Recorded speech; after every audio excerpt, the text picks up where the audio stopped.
Jusqu'à maintenant, nous nous sommes surtout occupés de notre relation avec nos parents. Mais ce que nous avons vécu avec nos frères et sœurs est tout aussi fondamental. Nous allons nous trouver là, face à la jalousie, à la rivalité, à la comparaison dans l'affection, à la reconnaissance donnée à l'un plus qu'à l'autre, au problème des préférences. La place que nous occupons dans la fratrie est évidemment importante.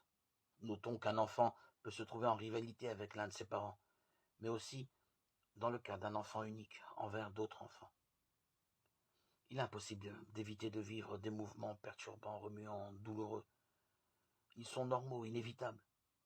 Mais il s'agit de les dépasser, d'apprendre à vivre une relation bien située à sa juste place.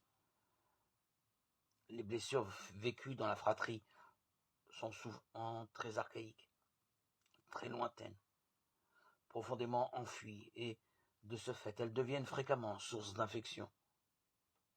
La Bible est emplie d'histoires de frères rivaux dont l'un veut s'emparer de ce qui appartient à l'autre, ou être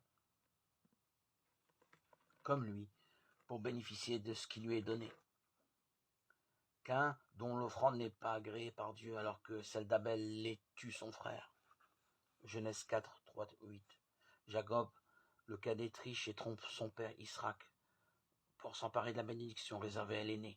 Ésav, Genèse 27, 1, 9. Les frères de Joseph voient que leur père Jacob le préférait à eux tous. Ils le prirent en haine. Ils finissent par le jeter dans une citerne du désert. Genèse 37, 12, 25. La convoitise se retrouve partout dans l'Écriture. David convoite la femme d'un de ses généraux, Uri, et tend un piège à ce dernier pour le faire mourir. 2 Samuel 11, 12. Les disciples de Jésus ne sont pas exempts de la concurrence. De quoi discutiez-vous en chemin? Mais ils se taisaient, car en chemin, ils s'étaient querellés pour savoir qui était le plus grand. Marc 9, 33, 34. L'envie, la concurrence, la jalousie des pharisiens, des docteurs de la loi, à l'encontre de Jésus, ou a entraîné sa mort. Lui, l'innocent.